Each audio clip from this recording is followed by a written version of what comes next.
Hello class 8, very good morning to all of you. Previous lecture में हमने exercise 3.4 का solution किया था, जिसमें हमने question number 1 to question number 3 तक सॉल्व किया था। तो आज उसी लेक्चर को हम कंटिन्यू करते हैं। तो आज हम एक्सरसाइज 3.4 का रिमेनिंग क्वेश्चन सॉल्व करेंगे। सो स्टार्ट करते हैं आज क्वेश्चन नंबर 4। देखिए आपका क्वेश्चन नंबर 4 क्या कह रहा है। नेम द क्वाड्रिलेटरल, आपको उस क्वाड्रिलेटरल का नाम बताना है। Name the quadrilateral whose diagonals, जिसके डायगोनल्स क्या करते हैं। अब आपको पॉइंट्स गिवन है, आपको उनको बताना है। तो पहले पार्ट्स में देखिए क्या कह रहा है। पहले पार्ट्स में कह रहा है name the quadrilateral whose diagonals bisect each other. अब आपको वो क्वाड्रिलेटरल बताने जिनके डायगोनल क्या करते हैं, बाइसेक्ट करते हैं। तो बहुत ही आसान है, आपको पता है किसके किसके डायगोनल बाइसेक्ट करते हैं। तो सबसे पहले नाम स्टार्ट करते हैं हम पैरेललोग्राम से। आपने स्टडी किया था कि पैरेललोग्राम के डायगोनल आपके क्या कर सकते हैं, बाइसेक्ट करते हैं। और किसके, रोम्बस के भी डायगोनल बाइसेक्ट करते हैं। रेक्टेंगल के भी डायगोनल बाइसेक्ट करते हैं। और किसके, स्क्वायर के भी डायगोनल क्या करते हैं, बाइसेक्ट करते हैं। तो राइट कर लीजिए इसका answer, if diagonals of a quadrilateral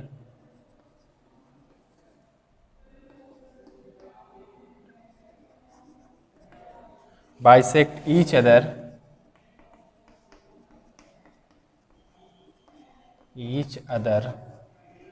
then it is, आपका सबसे पहले क्या हो जाएगा, पैरेललोग्राम। It is parallelogram. और क्या हो जाएगा, आपने पढ़ा था रोम्बस भी पढ़ा था आपने। और क्या पढ़ा था आपने, रेक्टेंगल भी पढ़ा था आपने। और क्या पढ़ा था आपने, स्क्वायर। तो ये हैं वो name, parallelogram, rhombus, rectangle and square, जिनके डायगोनल क्या करते हैं, आपके बाइसेक्ट करते हैं। आपने पढ़ा था पैरेललोग्राम के डायगोनल बाइसेक्ट करते हैं, रोम्बस के डायगोनल बाइसेक्ट करते हैं और परपेंडिकुलर बाइसेक्ट करते हैं, ये भी जानते हो आप। रेक्टेंगल के डायगोनल आपके इक्वल होते हैं, बाइसेक्ट करते हैं। स्क्वायर के भी डायगोनल आपके बाइसेक्ट करते हैं 90 डिग्री पे। तो ये आपको बताना था कि उस क्वाड्रिलेटरल का नाम बताना था आपका, जिसके डायगोनल क्या करते हैं, बाइसेक्ट करते हैं। सेकंड में देखिए आपसे क्या कह रहा है, diagonals whose diagonals are perpendicular bisectors of each other. अब आपको उस क्वाड्रिलेटरल का नाम बताना है जिसके डायगोनल क्या कर सकते हैं, परपेंडिकुलर बाइसेक्ट करते हैं। तो आपको पता है दो ही है, एक तो आपका रोम्बस है, दूसरा आपका स्क्वायर है। तो राइट कर लीजिए इसका अंदर answer, if diagonals of a quadrilateral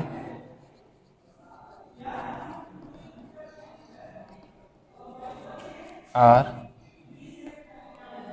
perpendicular bisectors of each other, then it is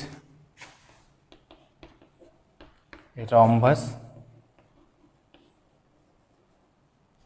और स्क्वायर। या तो आपका वो रोम्बस होगा या फिर आपका वो स्क्वायर होगा। और थर्ड में क्या कह रहा है आपका, हुज डायगोनल्स आर इक्वल। आपने क्या पढ़ा है कि किसके डायगोनल्स आपके इक्वल होते हैं। तो आपके दो ही होते हैं, एक तो आपका स्क्वायर होता है या फिर रेक्टेंगल। इसी के दो डायगोनल्स होते हैं वो इक्वल होते हैं। तो राइट कर लीजिए, इफ डायगोनल्स आर इक्वल, तो देन इट इज स्क्वायर और रेक्टेंगल। तो ये बहुत ही आसान था आपका क्वेश्चन नंबर 4, जिसमें आपको डायगोनल्स के बारे में बताना था। फर्स्ट में क्या कर रहा था कि आपके डायगोनल बाइसेक्ट की ओर करते हैं, बाइसेक्ट करते हैं। तो आपके पैरेललोग्राम है, रेक्टेंगल है, स्क्वायर है और क्या फिर है आपका रोम्बस। सेकेंड में पूछा था आपका किसके डायगोनल आपके परपेंडिकुलर बाइसेक्ट करते हैं। तो आपके दो ही हैं, या तो रोम्बस या फिर स्क्वायर। और थर्ड में आपसे पूछ रहा है किसके डायगोनल आपके इक्वल होते हैं। तो वो है आपका स्क्वायर एंड रेक्टेंगल। इसके बाद देखिए क्वेश्चन नंबर 5। क्वेश्चन नंबर 5 आपका बहुत अच्छा क्वेश्चन है, एक ही लाइन का क्वेश्चन है, बस कंसेप्चुअल क्वेश्चन है। बस आपसे देखना चाह रहा है कि आपको पता है कि नहीं। तो आपको उससे देखिए क्या कह रहा है, explain why a rectangle is a convex quadrilateral. आपको एक्सप्लेन करना है कि जो आपका रेक्टेंगल है वो कैसे आपका कॉन्वेक्स क्वाड्रिलेटरल हो सकता है। तो आपको मैंने कॉन्वेक्स क्वाड्रिलेटरल और कॉनकेव क्वाड्रिलेटरल के बारे में स्टडी कराया है। तो देखिए एक बार मैं आपको रिकॉल करा दूं, कॉनकेव और ये आपका कॉन्वेक्स। तो कॉनकेव देखिए क्या होता है आपका,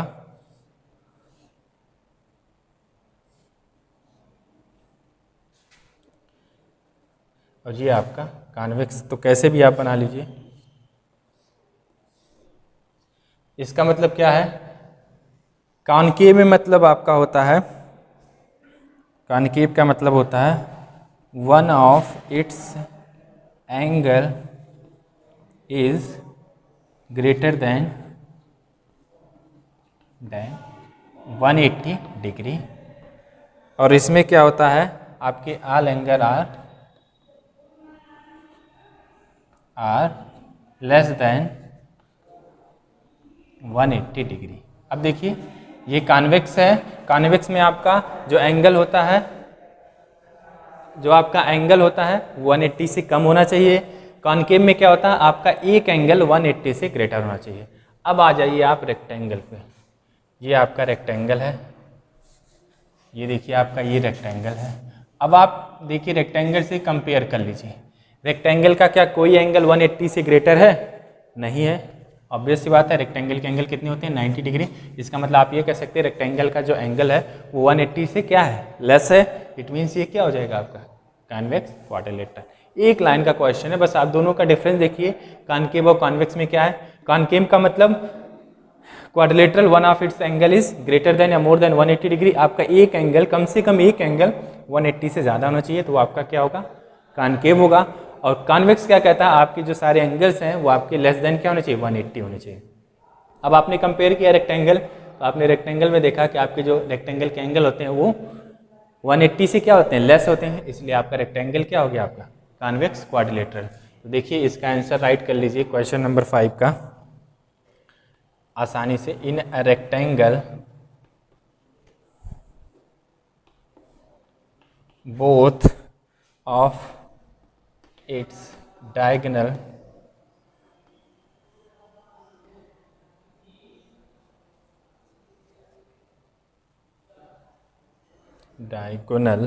lie in its interior, hence it is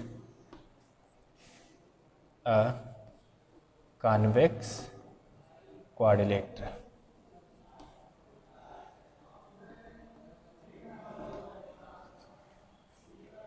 ये हो गया हमारा जस्टिफिकेशन, इसका रीज़न कि आपके रेक्टेंगल क्या होता है, आपका कॉन्वेक्स क्वाड्रिलेटरल होता है। और देखिए रेक्टेंगल के डायगोनल भी आपके कहाँ इंटरसेक्ट करते हैं, इंटर। और यहाँ पे देखिए एक एंगल आपका 180 हो गया, तो इसके डायगोनल कहीं भी हो सकते हैं, अंदर बाहर। तो इसलिए आपका जो रेक्टेंगल है वो आपका क्या हो जाएगा, कॉन्वेक्स क्वाड्रिलेटरल। अब देखिए हमारा क्वेश्चन नंबर 6 केवल कॉन्सेप्ट है और कुछ नहीं है। तो क्वेश्चन नंबर 3 में आप देखिए क्या कह रहा है, आपको एक राइट एंगल ट्रायंगल गिवन है। आप फिगर देखिए, तो आपका कुछ फिगर इस टाइप से बनाया गया है। क्वेश्चन नंबर 6 में आपका एक फिगर है, ये मैं बना रहा हूँ आपका, देखिए।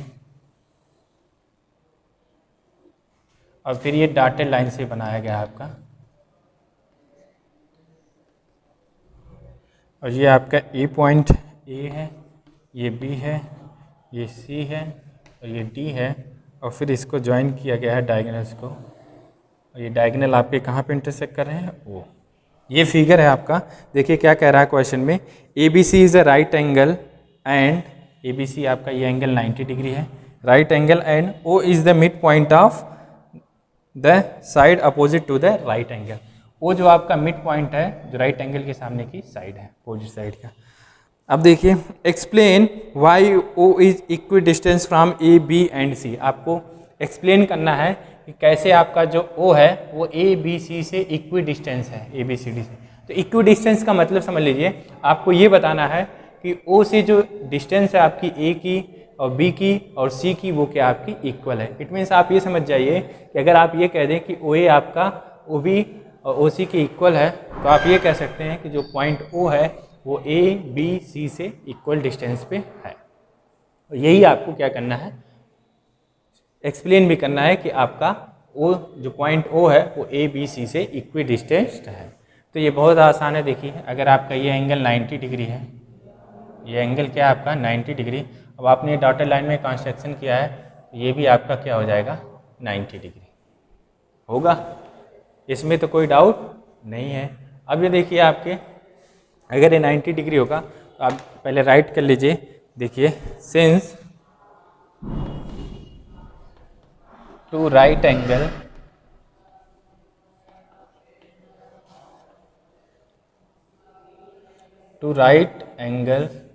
triangles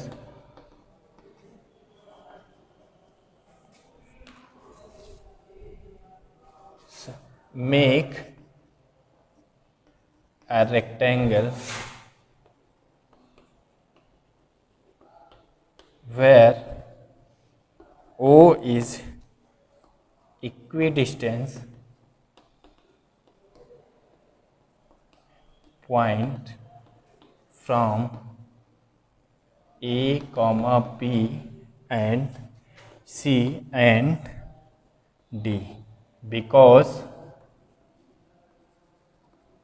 क्यों होगा, because O is the midpoint of the two diagonals of the two diagonals of a rectangle।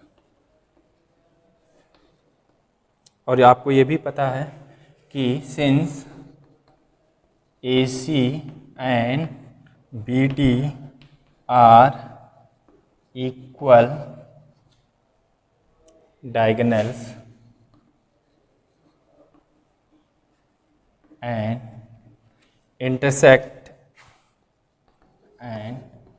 intersect at midpoint। सो आप ये कह सकते हैं, सो इट इज